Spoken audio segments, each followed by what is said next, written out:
Bismillahirrahmanirrahim. Assalamualaikum warahmatullahi wabarakatuh. Alhamdulillah dapat jumpa lagi pada rakaman slide pembentangan kajian setahun bina saluran YouTube. Terima kasih kerana menyokong saluran yang saya berikan, yang saya sediakan untuk melengkapkan kajian saya. So, Alhamdulillah sepanjang kajian saya yang saya lakukan, kajian setahun bina saluran YouTube walaupun sebenarnya pada masa sekarang ni saya tengah melakukan kajian lanjutan dan dijangkakan akan mengambil beberapa bulan lagi selepas rakaman pembentangan ni dilakukan. Dan sebenarnya saya dah melakukan kajian awal sebelum saya melakukan kajian lanjutan sebelum ni, dan tempoh kajian ni sebenarnya saya lakukan dalam tempoh setahun. Okey, tapi sekarang ni kita tengok dulu mengenai apa itu yang dikatakan saluran YouTube. Okey, kalau tengok di sini ketika kajian ini dilakukan, media sosial menjadi sebahagian alat penyebaran maklumat kepada masyarakat di kebanyakan negara. Antaranya dikenali sebagai YouTube dan penulis di media sosial berkenaan dikenali sebagai YouTuber. Okey, laman maya ini membolehkan pengguna secara peribadi, berkumpulan, pemilik sesuatu produk, jualan atau pemilik syarikat membuat naik, menonton, mengulas dan beberapa perkara lain mengenai video yang dibuat naik atau ditonton. Itu adalah pengenalan. Lepas tu permasalahan kajian yang menyebabkan saya berminat untuk melakukan kajian ni kerana pemerhatian lapangan didapati media sosial kebanyakannya diwarkan bahawa pemilik sesuatu saluran YouTube mempunyai pendapatan lumayan serta berupaya dijadikan sebagai pendapatan utama. Okey, seterusnya pemerhatian lapangan juga mendapati terdapat segelintir golongan muda yang berminat menjadikan saluran YouTube sebagai pendapatan utamanya juga. Okey, bagaimanapun pemerhatian lanjutan apabila diteliti lagi, saya mengkaji melihat rungutan juga ada di kalangan YouTuber. Saya dapati terdapat rungutan di kalangan YouTuber kerana tidak mendapat pendapatan yang sewajarnya selepas berusaha menghasilkan produk berkualiti seperti mana ditetapkan oleh Google AdSense. Dan tujuan kajian dilakukan untuk melihat secara dekat permasalahan yang dihadapi oleh YouTuber yang mengharapkan bayaran daripada Google AdSense. Sebaik kajian lapangan ini dilengkapkan, diharap permasalahan-permasalahan yang dinyatakan dapat diatasi dan seterusnya membantu YouTuber mendapat hasil seperti mana diharapkan ketika membina saluran YouTube. Persoalan kajian pula, kajian ini dilakukan untuk melihat secara dekat permasalahan-permasalahan yang dihadapi ketika membina saluran YouTube dalam tempoh setahun. Saya dah lengkapkan dalam tempoh setahun saya dah lengkapkan kajian awal ni. Berdasarkan persoalan itu, penyelidik melakukan penyelidikan ini dan hasil penyelidikan diharap dapat merungkailah persoalan berkenaan. Ada yang kata pendapatan lumayan, ada yang kata sebaliknya, dan kita tengok saya meletakkan diri saya sebagai responden atau orang yang dikaji lah.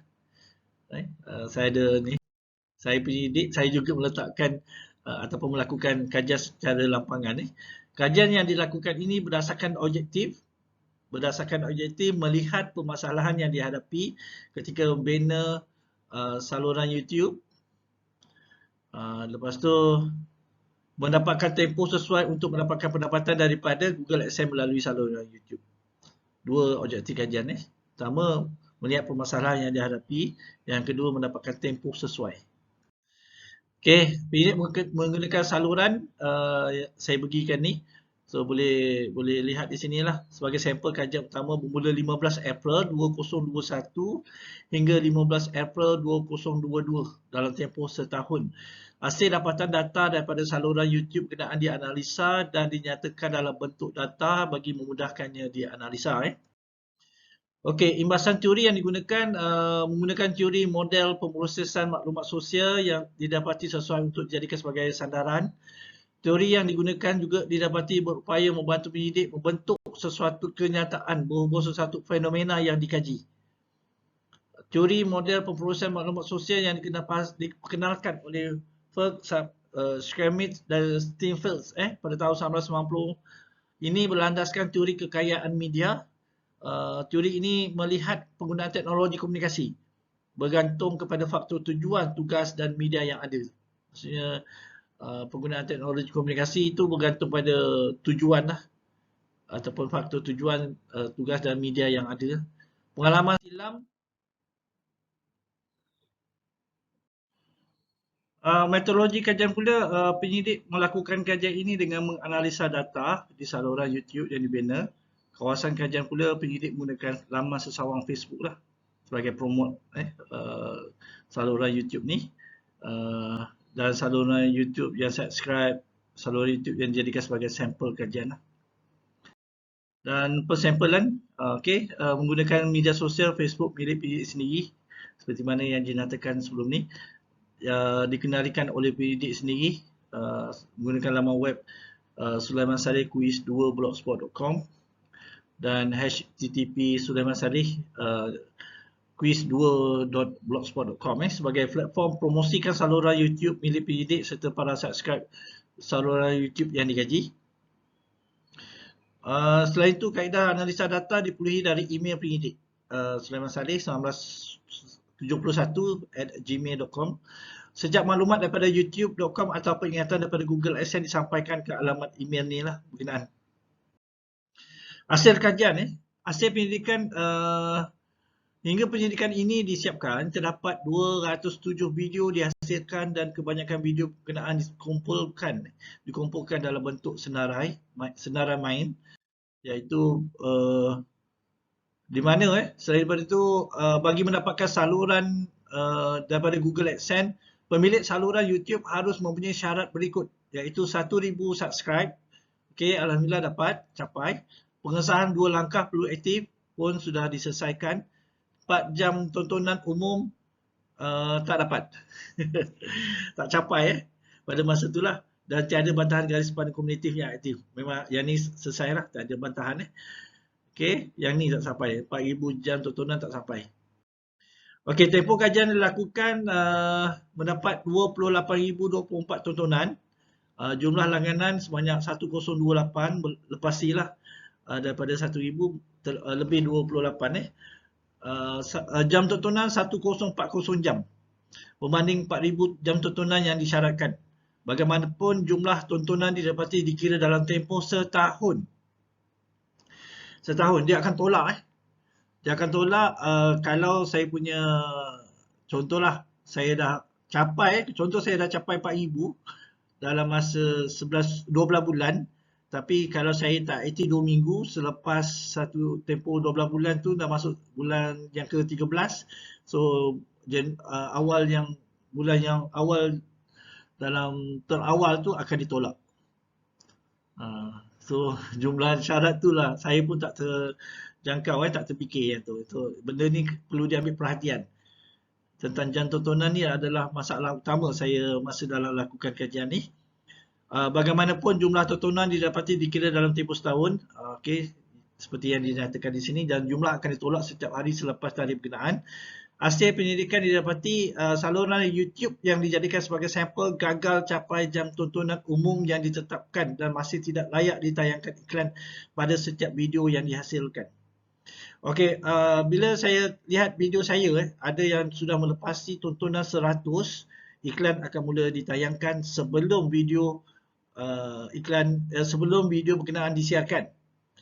Sebenarnya iklan akan dibayar apabila iklan itu ditayangkan di tengah-tengah tayangan video dan ianya perlu ditonton oleh penonton. Kalau penonton skip, so tak dapat bayaran.